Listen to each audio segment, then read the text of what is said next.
Bonjour à tous les buteurs et à tous les passionnés et les curieux de jeu au pied. On se retrouve aujourd'hui pour une nouvelle interview où Romuald Segui, demi-ouverture de l'USAP, actuellement prêté à Mont-de-Marsan, a eu la gentillesse, l'amabilité et la patience de m'accorder 1 heure de son temps pour répondre à ces quelques questions, non loin du stade Guy Boniface. Je vous souhaite un bon visionnage. Vers la fin de l'interview, il manquera 3 petites minutes d'image car ma caméra a coupé, mais j'ai pu la réactiver pour les dernières questions de conclusion.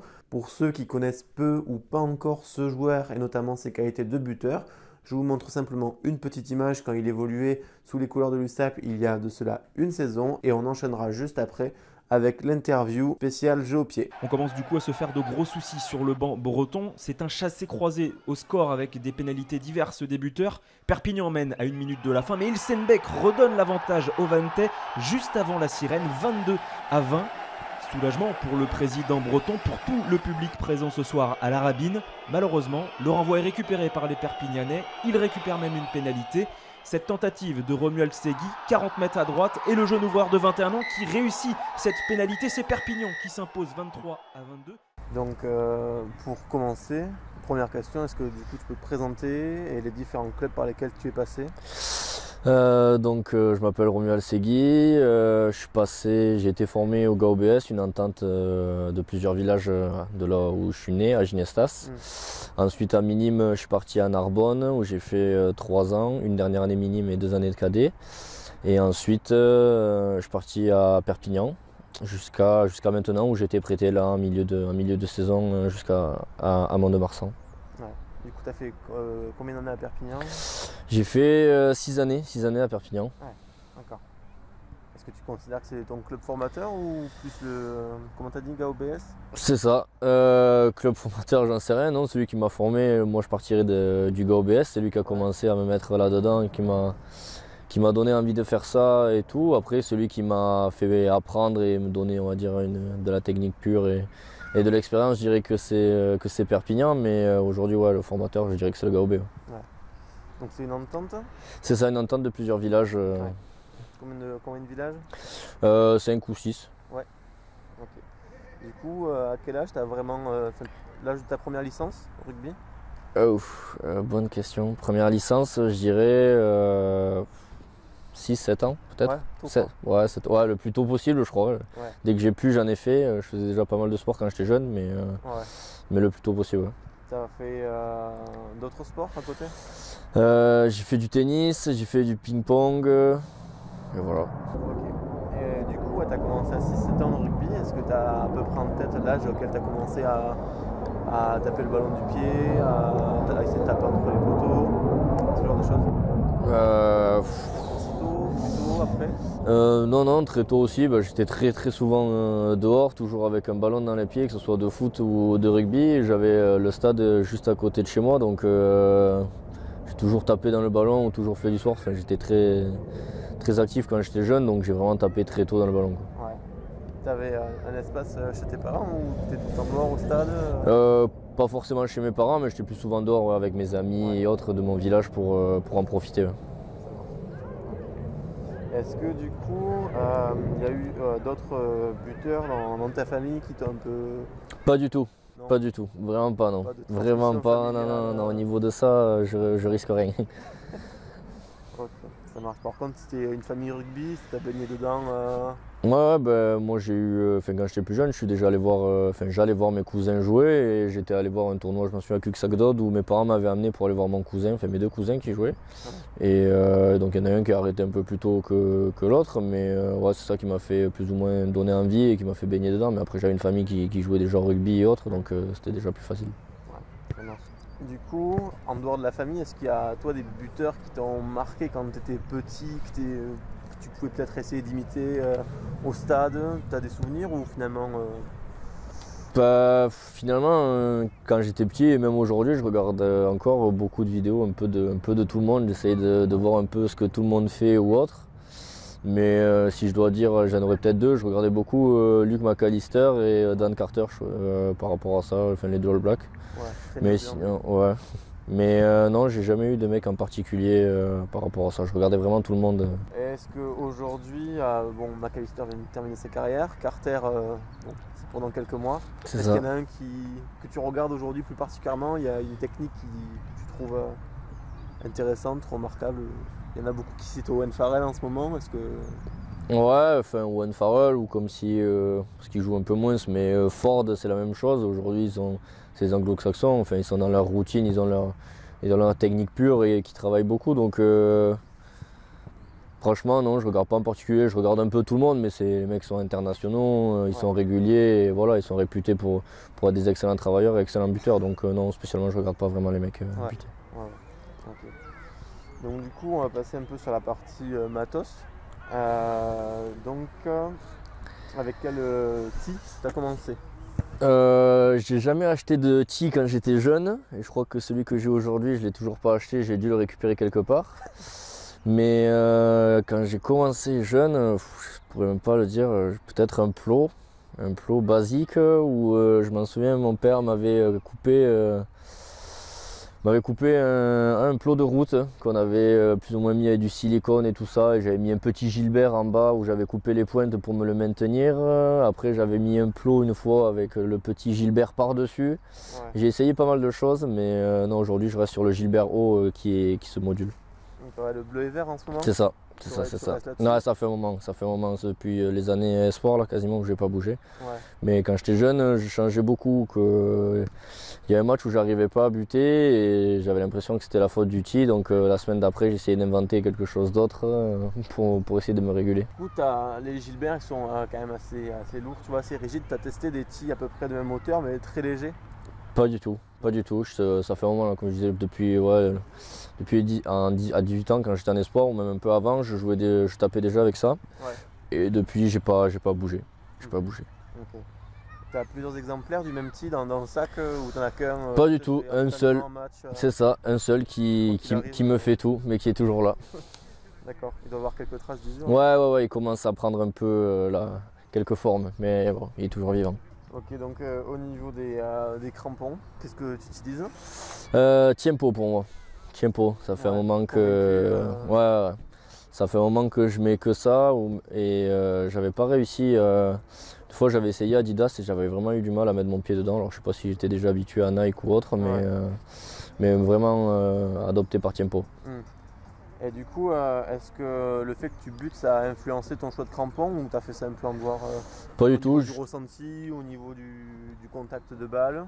Pas du tout, c'était vraiment par rapport à la sensation, ouais, où vraiment j'étais dans les tiempos vraiment bien. J'en ai essayé d'autres, hein, mais vraiment les mieux qui me restent, c'est vraiment les tiempos, vraiment au niveau de la sensation, que ce soit pour tout, que ce soit dans le jeu ou moi, ma sensation pure de courir. C'est vraiment les tiempos qui me conviennent à moi. Question du haut de gamme, tu sais, il y a la gamme à 50, 100, 200 euros. Est-ce que tu es sur des crampons haut de gamme à 200 euros? Ouais, je serais plus sûr. De prix, mais ouais. Bon, là, les prix ont clairement augmenté, ouais, mais clairement, c'est plus sur le haut de gamme parce que ouais, j'ai eu des crampons aussi, que ce soit bas de gamme ou autre. C'est quand même autre chose déjà par rapport à. Ils vont s'abîmer beaucoup plus vite, je trouve, et par rapport à tout ce qui est niveau rigide ou autre, ou même au niveau de la chaussure, c'est quand même autre chose. Donc, ouais, plus pour le haut de gamme pour être dans un confort. Et depuis quand tu as fait un peu ce choix de t'orienter vers cette gamme de crampons qui est plus durable, comme tu dis, plus confort, plus durable?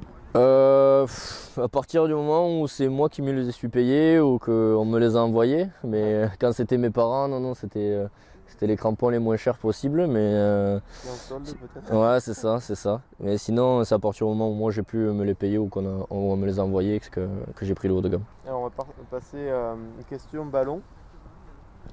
Du coup, tu es passé récemment, comme tu disais, de l'USAP, sponsor Gilbert, à Mont-de-Marsan, sponsorisé Bi-Rugby. Est-ce que tu as senti des différences, tu as des préférences? Ouais, vraiment préférence Gilbert, je trouve. Bon, voilà, pour avoir joué avec les Gilbert et là les Bi-Rugby, c'est vraiment autre chose, que ce soit au niveau de, peut-être pas de la qualité du ballon, mais par rapport à la frappe et autres, ou quand il vole le ballon, je trouve que c'est Enfin, il y a une grosse différence par rapport à ça. Ouais, Ouais, au niveau de la vol de balle, de la régularité, de la trajectoire. ouais, et puis au niveau du poids du ballon, c'est pas du tout le même. Et la frappe, enfin, je trouve, n'est pas du tout pareil, quoi. Ça modifie un peu. Ouais.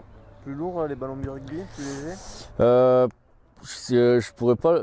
Je crois plus léger, sûrement plus léger, mais j'ai l'impression qu'ils ont quand même tendance à plus partir, qu'on n'a pas vraiment trop droit à l'erreur, quoi. Ouais, ah ouais. Ouais, d'accord. Sans que dès qu'il y a une petite fuite, ça C'est peut ça, vite c'est ça. partir. Très loin. D'accord. Alors j'ai pas tous tes matchs en tête, toutes tes stats. Il y a eu des jours sans avec les ballons de rugby, avec Mont-de-Marsan. J'ai pas trop. Sur 2, 0 sur 3 sinon. Non, ça m'est arrivé avec Perpignan, à Massy, avec les B-Rugby. Ouais. Mais à Perpignan, il y a déjà Johan qui bute, donc j'ai pas eu trop l'occasion de buter pour l'instant. Donc voilà. Alors, on va passer sur la partie un peu plus technique. Vraiment technique buteur. D'après toi, depuis quel âge, depuis combien de temps ta technique est vraiment stabilisée, tu vois, tes pas, ta routine, ta façon de faire. Le plus gros est stabilisé. Depuis mon année en transition pendant mon année Crabos à ma première année Espoir, Ouais. où justement avant de la période cadet, minime et tout ça, je changeais beaucoup, je me prenais beaucoup la tête par rapport à ça, je me mettais en tête que mes pas pouvaient changer. Pouvait tout changer, que le moindre pas de côté pouvait changer ma frappe ou autre. Et finalement, un entraîneur que j'ai eu à Narbonne m'a plus fait comprendre que finalement c'était l'intensité que je mettais dans le ballon et de la façon dont je le regardais ou autre qui faisait le plus gros, quoi. Donc j'ai vite compris que finalement mes pas c'était pas vraiment le plus important et c'est en Crabos ou ma première année espoir où vraiment j'ai tout stabilisé. Hein. D'accord, ok. Aujourd'hui, tu as des petits réajustements depuis 1-2 ans, toutes petites choses, ou tu sens vraiment que c'est hyper carré Non, vraiment pas. Après, j'ai pas non plus trop buté maintenant depuis les 2 ans, ouais, parce que j'étais avec les pros, bon, il y avait déjà du monde à Perpignan qui butait. Quand je jouais, il y avait toujours un mec qui butait plus ou moins devant moi. Et là, ici, je bute plus trop, donc finalement, j'ai pas cette habitude de buter ou de me dire voilà ce week-end j'ai manqué par rapport à ça, mais non, après quand je bute aux entraînements ou autre, je suis réglé, j'ai ma routine qui est déjà faite et mentalement je sais que ça a marché comme ça, donc pour l'instant il n'y a pas de raison. Donc imaginons du coup que l'arbitre siffle pénalité, le capitaine demande les 3 points.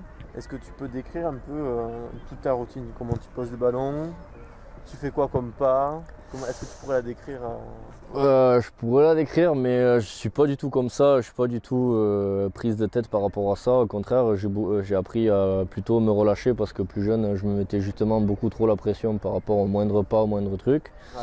Mais c'était plus aujourd'hui, à partir du moment où je prends le ballon et que je la sens, on va dire que voilà, je récupère mon tir, je n'ai pas spécialement plus de pression, je me dis pas quoi que ce soit dans ma tête. C'est voilà, je pose le ballon, je mets pas où je sais que je vais reculer d'un et me décaler à côté. Donc non, par rapport à ça, j'ai pas vraiment de routine pure où je vais me mettre en tête quoi que ce soit, quoi. Est-ce que, alors du coup, tout à l'heure, tu parlais peut-être d'un coach du côté de Narbonne, c'était la question qui arrive maintenant. Est-ce que tu as eu quelqu'un pour t'aider dans tes jeunes années à construire une technique? Ben, justement, quand j'étais plus jeune à Narbonne, j'avais Yannick Potel qui s'occupait beaucoup de moi par rapport au jeu au pied. Après, j'ai eu quelques intervenants avec Perpignan et autres. Ouais. Mais celui qui m'a le plus marqué, ouais, c'était vraiment celui de Narbonne, parce que c'est là au plus ou moins où j'ai, on va dire, compris qui m'a fait comprendre que c'était vraiment l'intensité que j'allais mettre dans le ballon, qu'il fallait que j'arrête de me prendre la tête sur quoi que ce soit. Ouais, l'entraîneur de Narbonne qui m'a vraiment, c'est ça, qui m'a vraiment fait comprendre que voilà, c'était plus dans ma tête et qu'il fallait pas vraiment se prendre le chou et taper comme, on va dire, comme elle venait. Il y a des fois où j'avais des pas super compliqués et pendant un match, il me faisait tourner en rond, il me disait de reculer et je courais, je tapais dans le ballon et ça passait. Il me disait c'est juste une question de frappe et voilà, de me concentrer sur les choses essentielles et non pas sur tous les à côté. Ouais. Les pas, la précision des pas, c'est un peu des à côté du coup. Moi aujourd'hui je le vois comme ça, après aujourd'hui j'en ai, mais je suis quasiment persuadé que si j'en mettais des différents et que je me concentrais sur l'essentiel, mettre l'intensité au moment de la frappe et regarder bien le ballon, je pense que le résultat serait plus ou moins le même. Ouais. Quand tu parles du coup de choses vraiment essentielles, regarder le ballon, tu parles au moment de la frappe, d'avoir le regard dessus. Ouais, savoir tout le temps où moi je vais positionner mon pied sur le ballon, à quel endroit je vais l'impacter. Comme il m'a souvent dit, les poteaux, une fois qu'on les a regardés, on sait plus ou moins où ils sont. Il n'y a pas besoin de tergiverser par rapport à ça et de les regarder 20 fois. Le plus important, c'était vraiment le pied sur le ballon et voilà. Est-ce qu'à Mont-de-Marsan, il y a un responsable de jeu au pied, de skills Du tout. Non. Du tout. Vous êtes en autonomie. En autonomie, chacun fait plus ou moins ce qu'il a envie de faire. Après, il y a déjà Johan Haus qui est déjà plus ou moins expérimenté là-dedans et qui est un excellent buteur. Donc voilà, non. Ouais. Rien de particulier. On va dire pendant que la saison suit son cours, en semaine de match, vu que tu parles d'autonomie, comment toi tu t'entraînes? C'est un peu au feeling, une fois, 3 fois, ou tu essaies de maintenir un cadre régulier, 2 fois par semaine, je vais buter, je vais taper les drops? J'ai beaucoup stoppé le tir au but. Je me consacre plus à mon jeu au pied courant, que ce soit de déplacement, drop, coup d'envoi, drop au poteau, tout ce qui est pénal, touche et autres. Et je bute très peu dans la semaine, je bute à la mise en place et avant le match. Ouais, juste au cas où. C'est ça. Et même quand je jouais ou autre, je butais très peu, ça m'arrivait, j'ai beaucoup buté. Et finalement, je me suis plus pris la tête autre chose en butant énormément que ce que je progressais moi. Donc, mais tu as eu la sagesse, aussi via Yannick Potel, de relâcher, de moins t'entraîner et d'y aller un peu plus. Ouais, c'est ça. Ou surtout, je me suis dit que voilà, ma routine, je l'avais, il n'y avait pas de raison que ça parte. Après, voilà, ça m'arrive des fois où j'ai envie de buter et je vais y aller. Je ne dis pas le contraire, mais je préfère plus me consacrer sur tous les autres jeux au pied qui sont plus importants comme les chandelles, tous ces genres de pieds que peut-être j'ai beaucoup moins travaillé, on va dire, dans le passé et qui aujourd'hui j'ai besoin de rattraper, mais voilà, c'est vrai que je bute un peu moins que les autres années. Ouais. Du coup, dans la semaine, tu vas spontanément 1 fois, 2 fois? C'est ça, ouais, ça dépassera pas vraiment les 2 fois par semaine. Ouais. Tu as une routine d'entraînement? Pas du tout. Finit toujours pareil ou non? Pas du tout, pareil, vraiment je ne prends pas la tête par rapport à ça, c'est plus ce dont j'ai besoin, envie de travailler en fonction de ce que l'entraîneur a demandé aussi, en fonction du match qui arrive, la stratégie du match, en fonction de s'il faudra mettre plus des jeux au pied de pression, plus des jeux au pied long, en fonction de tout ça, j'adapte plus ou moins ma séance et je vois ce que je dois faire. Ouais. Donc toi tu peux adapter ta séance au vu de l'adversaire prochain, de ce que vous avez repéré à la vidéo, tout ça c'est ça, c'est ça. Après avant chaque match j'aurai toujours, je vais faire tous les types de jeux au pied, et pas dans le même sens mais je vais tous les faire. Ouais. Mais non, avant un match je les vois vraiment tous, mais après par exemple là en pleine semaine, non, je vais plus en fonction de voir comment ça va se passer le week-end ou ce que j'ai besoin de travailler, ou si le week-end d'avant ça s'est mal passé pour plus me rassurer, mais sinon non, j'ai pas de routine spécifique. D'accord. Du coup, routine d'avant-match, avant l'échauffement collectif, est-ce que tu sors avant? Est-ce que tu... Ouais, je sors avant chaque fois, pareil pour commencer l'échauffement, commencer à buter et autres. Et pareil, là je revois tous les jeux au pied. Globalement, que ce soit, je commence toujours bien sûr par bien m'échauffer, je fais toujours, on va dire, les jeux. Je finis toujours par le tir au but, quasiment, ou alors où je rectifie de temps en temps avec un jeu au pied si j'en ai tapé quelques-uns qui m'ont pas plu.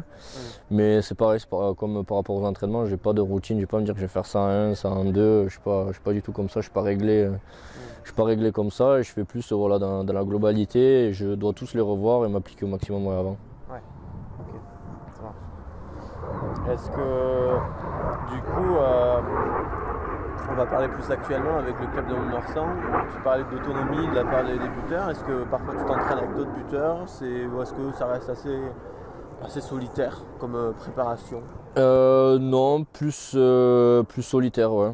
Généralement, quand je bute, c'est souvent avant la mise en place. Et non, on bute très rarement ensemble. On se met très rarement des concours ou autres. Je pense pas que Johan en ait besoin ou moi non plus. Et au final, chacun est plus ou moins solitaire par rapport à sa préparation. Alors, on a bien compris que c'est solitaire, c'est comment toi tu le sens par rapport à ce que tu as besoin, aussi en fonction de l'adversaire. Est-ce que toi tu utilises la vidéo de temps en temps Est-ce que tu te filmes? Est-ce que c'est un outil que tu utilises en fait pour checker des petits points si tu as des questions? Pas du tout, pas du tout. Je regarde la vidéo en fonction des matchs, en fonction des jeux au pied que je vais faire, s'ils ont été réussis ou défaillants, en fonction de voir comment je les ai tapés ou autre. Ouais. Mais non, je regarde pas du tout la vidéo, je me filme pas, je me suis jamais filmé je crois. Ouais. C'est très rare, très très rare. Ou si je me filme peut-être, ça serait plus pour limite un défi ou essayer de faire un truc comme ça, mais je me filme très rarement. Ouais. Voire jamais. On Je a suis jamais le filmé. Gilly Face Challenge. Ouais, voilà, c'est ça. Il y a peu le Kicking Challenge. C'est ça. Pas encore. Est-ce que, ouais, enfin, je sais pas, tu utilises d'autres outils particuliers ou tu vas juste avec ton crampon, tes crampons, ballon Etsy et puis voilà, tu fais ton truc. C'est ça, ouais, vraiment, c'est ça. Il n'y a pas de vidéo, pas de truc à côté, rien de particulier pour travailler en plus.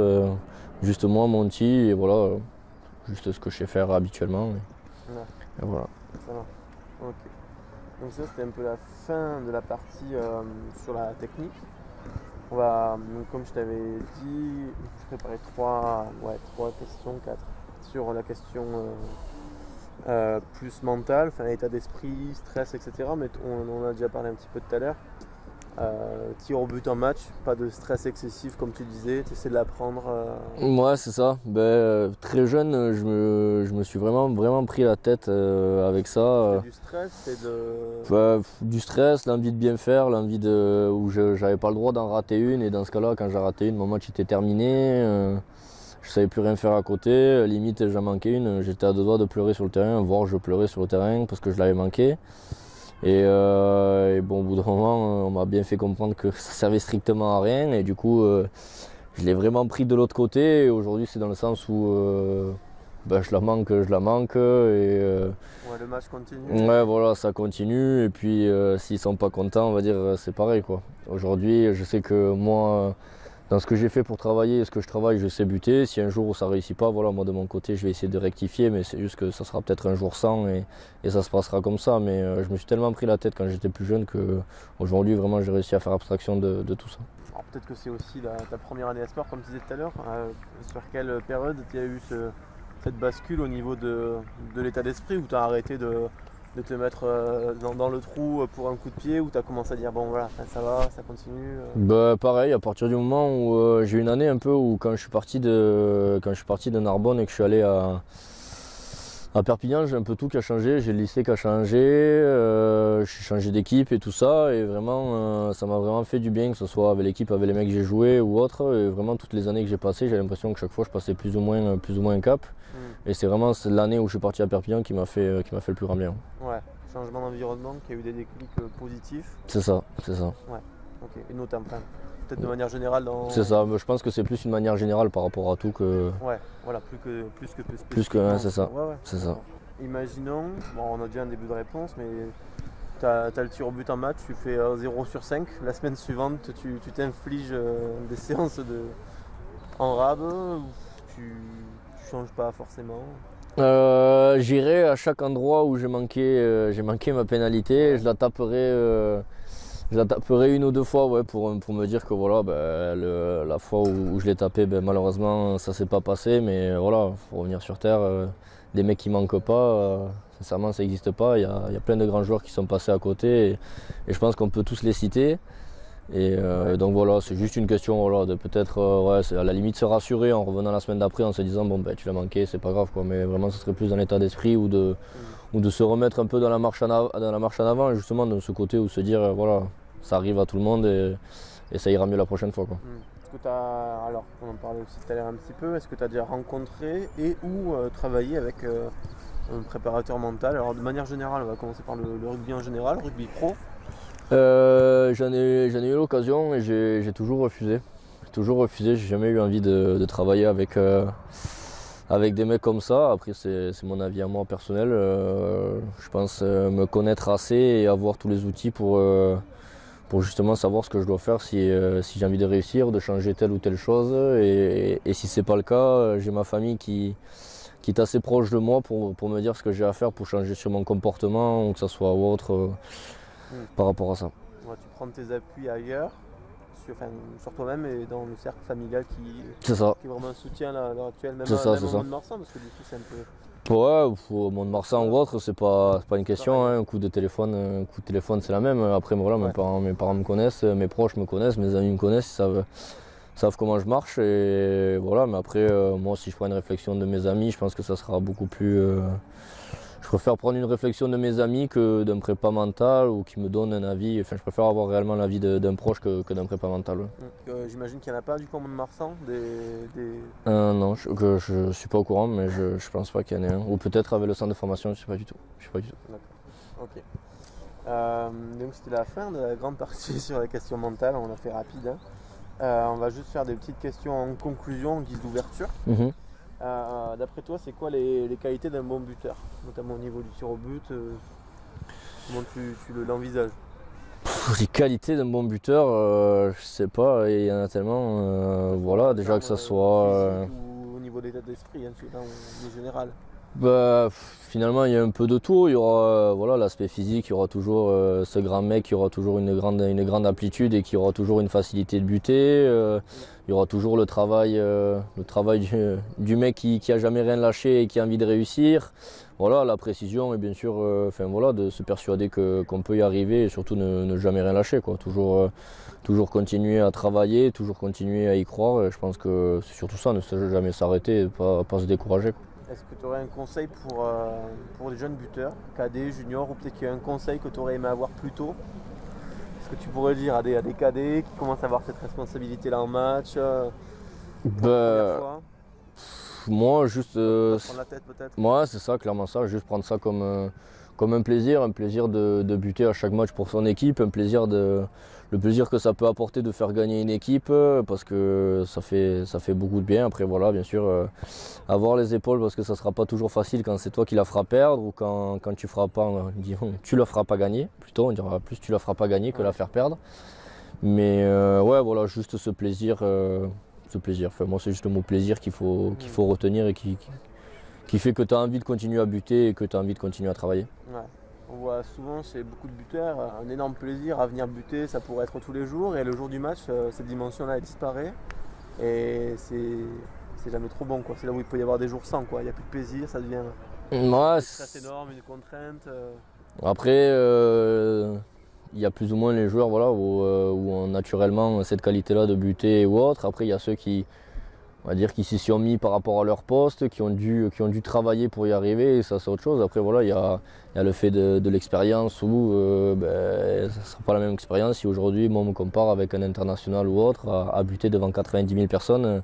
Je pense que c'est tout autre chose. Donc voilà, l'accumulation des matchs, l'accumulation des tirs au but fait qu'aujourd'hui par rapport à ce que tu as fait avant, tu es tel ou tel joueur, mais voilà, je pense que ce que tu as fait avant compte beaucoup pour où tu peux te situer, quoi. D'accord. Est-ce qu'il y a eu un obstacle qui t'a vraiment bloqué au niveau de la progression? C'est des questions que j'ai prévues un peu à l'avance, donc il y a déjà un peu la réponse par rapport à ce qu'on disait tout à l'heure. Un truc qui t'a vraiment bloqué, c'était peut-être cette question de l'état d'esprit quand ça te... Ouais, après, spécifiquement pour le tir au but ou autre? Ouais, spécifiquement pour le tir au but, est-ce qu'il y a un truc qui t'a vraiment bloqué un jour, c'était un obstacle et comment tu l'as dépassé? Ouais, c'est ça, vraiment le plus dur a été de me sortir de la tête que je devais passer chaque pénalité et que je devais tourner à 100 sur 100 à la fin de l'année. C'était surtout ça, vraiment, de faire abstraction de tout ça, que j'avais le droit de manquer et que j'avais le droit de passer à côté de mon match et que je devais continuer à me relever et à taper la semaine d'après, quoi. Et pas me prendre le chou par rapport à ça, que ce soit pendant ou après. Donc c'était pas vraiment au niveau physique, de la traversée, de l'orientation, c'était vraiment plus une question d'état d'esprit? Ouais, après pour tout ce qui est technique pure, voilà, moi j'ai eu Yannick Potel qui m'a beaucoup appris par rapport à ça, que ce soit la traversée, que ce soit par rapport à mon intensité ou autre. Je fais beaucoup d'exercices avec lui. Et voilà, au bout d'un moment, le geste reste et voilà, les conseils qu'il t'a dit, tu les retiens, mais en même temps, tu les as tellement intégrés que voilà, ça fait que tu les as aujourd'hui. Du coup, en préparant un petit peu l'interview, les questions, je fais un truc tout bête, hein, tape Romuald Segui dans Google. Un des premiers trucs qu'on tombe, c'est les pénalités de 60 mètres. demi-finale.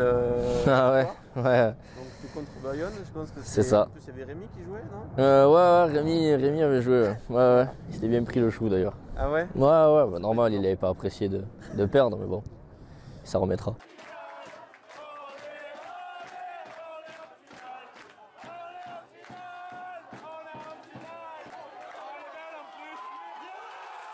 Et donc, est-ce que c'est un coup d'éclat? Est-ce que tu es aussi buteur longue distance? Est-ce que c'est... Bon voilà, après il y a le fait que c'était aussi un terrain plus ou moins, je pense pas que ça soit les vraies distances, d'un vrai stade. Voilà, c'était un terrain un peu dans un village, donc j'en sais rien, j'ai pas mesuré exactement. Mais oui, je pense avoir voilà, la faculté de pouvoir buter de loin. Et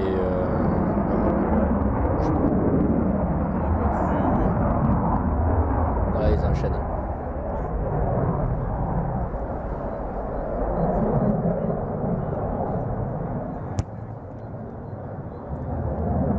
Oh!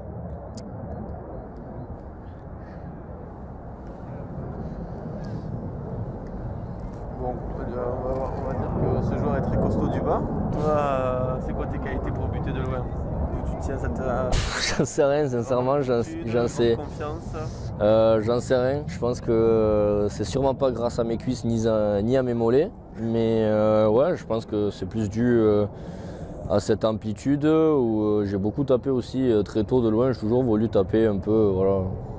Je suis jamais arrêté aux 22 mètres ou me dire chaque fois que j'arrivais à 40 il fallait que je tape un peu plus fort. Mais ouais, je pense que c'est plus cette faculté d'avoir une amplitude assez haute qui me fait gagner à mon avis de la distance. Ouais. Un conseil pour des buteurs qui voudraient être plus puissants, de ne pas se limiter aux 22, pour pousser un peu plus loin. Je sais pas, ouais, voilà, avoir déjà cette envie de vouloir reculer, cette envie de toujours essayer, de toujours se mettre un peu plus loin. Et ouais, peut-être, je sais pas, franchement, je n'aurais pas les réponses par rapport à ça. Mais à mon avis, peut-être la souplesse peut y faire beaucoup par rapport à ça, au niveau de l'amplitude qu'on va avoir avec l'ischio et autres. Et si, peut-être aller un peu plus à la salle, mais bon, moi personnellement, je suis pas sûr que ça m'aide trop par rapport à ça. C'est pas ton domaine de compétence? Non, vraiment pas. Ok. Dernière question. Est-ce qu'il y a du coup une question que j'ai pas posée sur le jeu au pied, le tir au but, que tu aurais aimé que je te pose, ou est-ce que tu veux rajouter quelque chose? Non, il me semble que toutes les questions, on a pris tous les aspects, que ce soit mental, technique ou autre, mais je pense juste que voilà, chaque personne a sa propre routine, sa propre façon de penser, et voilà, chacun peut y réussir avec la manière qu'il veut. Je pense pas qu'il y a une manière qui peut réussir à tout le monde, quoi. Ouais. Donc plus trouver sa manière, se concentrer vraiment sur l'essentiel. C'est ça. Et puis après avoir un état d'esprit. Et prendre du plaisir. Voilà, plaisir. Ça marche. On va terminer là-dessus pour la grande interview. Et puis on va passer à la toute petite. Très bien. Une minute. Pas de souci.